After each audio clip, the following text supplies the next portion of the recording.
Assalamualaikum warahmatullahi wabarakatuh. Perkenalkan, saya Awanda Rizky Saputra, NIM 19086309.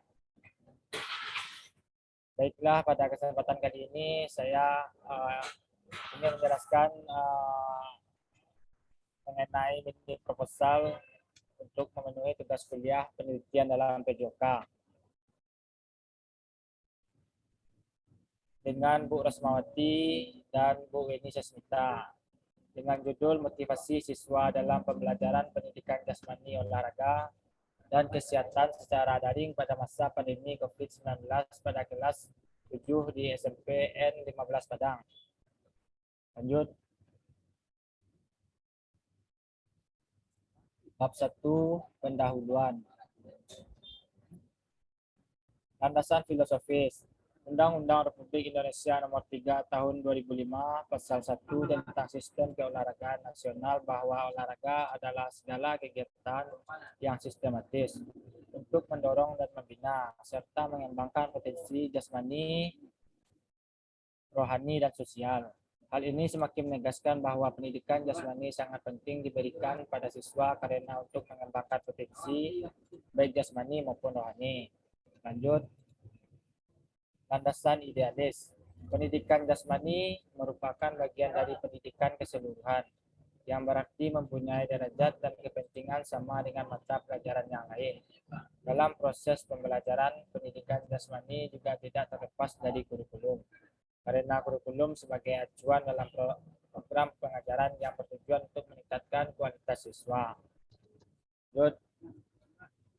Landasan realitas. Berdasarkan observasi yang dilakukan oleh peneliti di Sekolah Menengah Pertama Negeri 15 Padang, pembelajaran PJOK yang dilakukan secara daring belum terlaksana sebagaimana mestinya.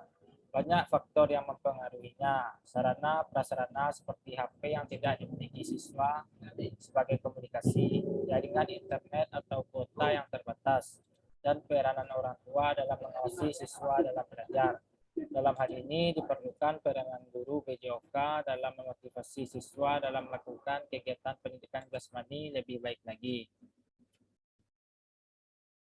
Pembatasan masalah. Agar peneliti ini terarah, maka perlu dilakukan pembatasan masalah, yaitu motivasi siswa dalam pembelajaran pendidikan jasmani, olahraga, kesehatan secara daring pada masa COVID-19 pada kelas 7 di SMPN 15 Padang. Rumusan masalah. Berdasarkan pembatasan masalah di atas, maka rumusan masalah dalam penelitian mencakup bagaimana motivasi intrinsik siswa menengah pertama negeri 15 Padang, bagaimana motivasi ekstrinsik siswa menengah pertama negeri 15 Padang. Tujuan penelitian. Sesuai dengan permasalahan dan rumusan masalah, maka tujuan penelitian ini adalah untuk mengetahui motivasi siswa dalam pembelajaran pendidikan jasmani, olahraga, kesehatan pada SMPN 15 Padang. Kajian 2, bab 2, kajian pustaka. Pengertian motivasi. Motivasi adalah daya internal dalam diri seseorang yang berperan sebagai penggerak dan pendorong seseorang untuk memperoleh atau mencapai tujuan tertentu. Oleh karena itu, motivasi juga dapat dinyatakan sebagai bagian dari aspek kejiwaan. Jenis motivasi. Motivasi intrinsik yaitu merupakan dorongan yang berasal dari dalam diri peserta didik. Motivasi ekstrinsik merupakan motif-motif yang aktif dan berfungsi karena adanya rangsang dari luar.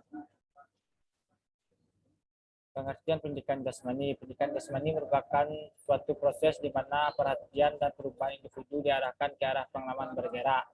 Lanjut. Pengertian pembelajaran daring adalah pembelajaran yang dalam penyerapannya memanfaatkan jaringan internet dan ekstranet atau komputer yang terhubung langsung dan cakupannya luas. Lanjut. Kerangka konseptual yaitu motivasi siswa dalam pembelajaran PJOK di Sekolah Menengah Pertama Negeri 15 Padang. Lanjut. Pertanyaan penelitian yaitu 1. Bagaimanakah motivasi intrinsik siswa di SMPN 15 Padang? Dua, bagaimanakah motivasi sensitif siswa di SMP 15 Padang? Lanjut. Bab 3, metode penelitian. Jenis, tempat, dan waktu penelitian. Jenis penelitian ini yaitu bersikap deskriptif. Tempat penelitian di SMP 15 Padang.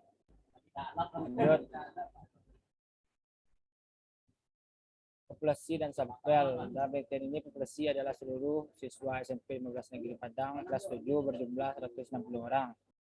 Teknik pengambilan sampel menggunakan random sampling yang berjumlah 80 siswa.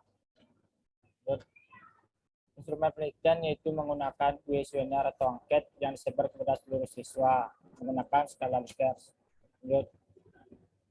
Teknik analisis data yaitu menggunakan P sama dengan F per N kali 100% dalam teknik analisis deskriptif. Baiklah, mungkin hanya itu yang bisa saya sampaikan pada presentasi hari ini. Salah dan kurang saya minta maaf. Saya akhiri. Wassalamualaikum warahmatullahi wabarakatuh.